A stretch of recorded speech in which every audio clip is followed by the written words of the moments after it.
આજરોજ બાબા સાહેબ આંબેડકરની 134મી જન્મજયંતિ નિમિત્તે જામનગર ડેપો વર્કશોપ ખાતે એસટી મજદૂર સંઘ જામનગર વિભાગના આગેવાનો દ્વારા જન્મજયંતિ ઉજવણીનો કાર્યક્રમ યોજાયો, જેમાં Jamnagar AWSC Shri Shikhaben Khambhalia, depot manager Shri Milanbhai Rathod, custom inspector Shri Hamirbhai Vada, ST મજદૂર સંઘ મહામંત્રી શ્રી સંજીભાઈ ડોડિયા, મહાસંઘ આગેવાન શ્રી શૈલેષભાઈ સોલંકી, મજૂર મહાજન પ્રમુખ શ્રી વિરેન્દ્રસિંહ, કર્મચારી મંડળના આગેવાન શ્રી શિવભદ્રસિંહ ચુડાસમા, BMS કાર્યાલય મંત્રી સોલંકીભાઈ તેમજ ડેપોના કર્મચારીઓ અને આમંત્રિત મહેમાનો તેમજ માન્ય સંગઠનોના આગેવાનો દ્વારા ઉપસ્થિત રહી અને કાર્યક્રમને સફળ બનાવેલ.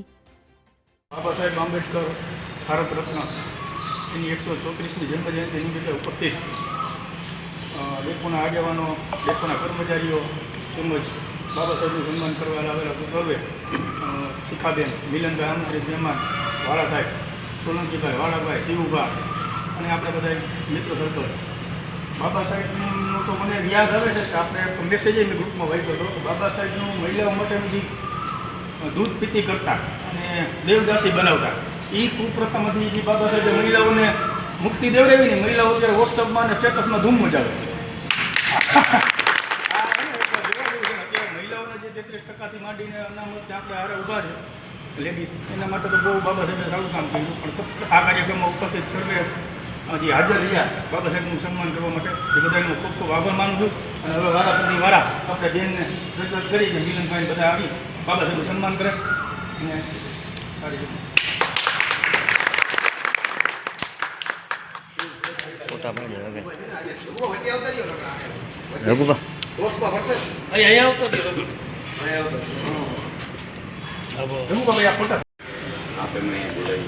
જે બહુમાન આપ્યું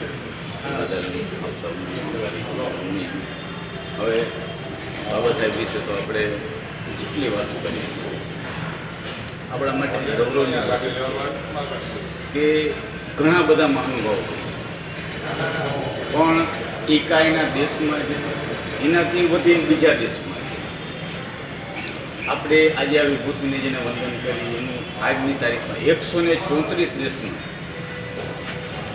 એની શોભાયાત્રા નીકળે છે, એનું સન્માન થાય છે.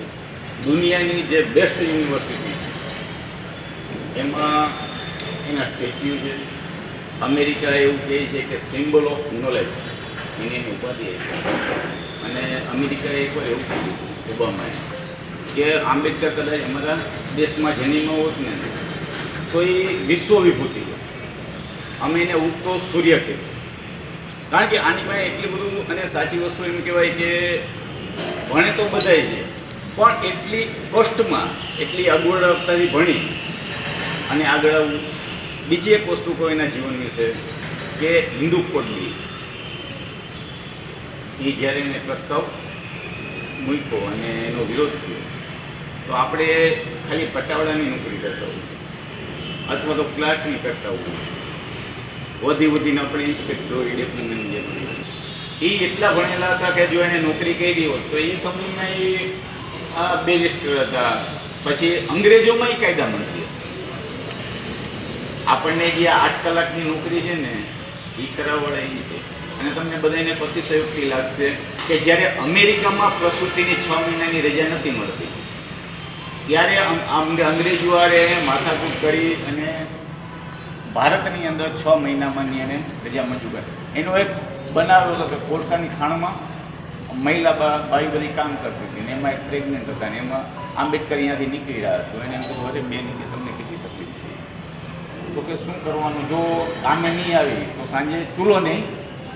પછી એને ત્યારે સાયમન કમિશનમાં એની દરખાસ્ત કરી અને એટલી બધી લડત આપી અને જે આ સ્ત્રીઓને જે 6 મહિનાની રજા મળે સ્વવેતને.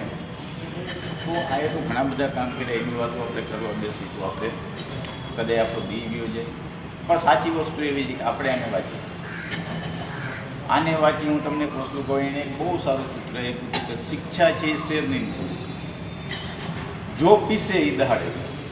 તો આપણે એ વિચારીએ એને વાંચી અને અભ્યાસ કરી અને બીજું કોઈ આપણે વધારે કાંઈ ના કરીએ તો કાંઈ નહીં. આપણે બધા કર્મચારી જે આપણી આજુબાજુમાં 2-3 નબળા માણસો એને આપણે સપોર્ટ કરી, થોડુંક વાંચન કરી, ખાલી અહીંયા આટા ન મારી. ઘણા એમ કે મિલનભાઈ આમ કરે, પણ તમને બધાને એક વસ્તુ કહું કે હું આખી રાત બેસી જ્યારે કાગળ લખવાનો થાય તો હું આખી રાત બેસું. તો તમે એનું વાંચન કરો, વાંચશો પછી તમારા મનમાંથી ડર નીકળી જશે ને પછી તમે ગમે એવા અધિકારીને એમ કહેશો કે સાહેબ તમારે જે કરવું એ કરો, ખુલાસો આપો, ચાર્જશીટ આપો, જે આપો તમે આ ખોટું કરો જે ખોટું કરો. અને તમે એકવાર કહેશો એટલે તમારી બાજુમાં જે એ એમ કહેશે કે નહીં આપણામાં કંઈક ઘટે છે, જો આ એનો વિરોધ કરે. તમે બધાને કહો છો હું જે આ ડેપોમાં હતો ને ત્યારે આ ડેપોમાં મારી એક ટીમ હતી કે ખોટાને ખોટા જ કહેતા. ખંભાળિયા તો ખંભાળિયા મારી એક ટીમ છે કે કદાચ ગમે એવી પરિસ્થિતિ આવે એ એમ કે ખોટી જાય ખોટી જ વાત, તો વધારે કાંઈ ન કરે. એટલે આપણી સાથેના મિત્રોને તૈયાર કરી સમજ કરી છે, વિશેષ કાંઈ કેવું નથી. આ તો મહામાનવ જ્ઞાનના વિશે કદાચ આપણે ગમે એટલું બોલીએ તો એ બધી, પણ આપણે એવું આજના દિવસે પ્રણ લઈ કે આપણે એને વાંચી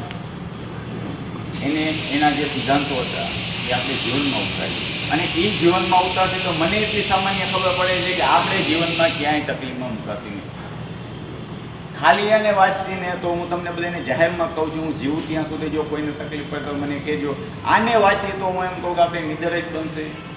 અને વધારે નહીં કાંઈ કરીએ તો ભલે વધારે, પણ આપણે એમ તો કહેશે કે તમે ખોટા તો છો, સાચાને સાચા કહેશે, ખોટા નહીં. વિશેષ કાંઈ કેવું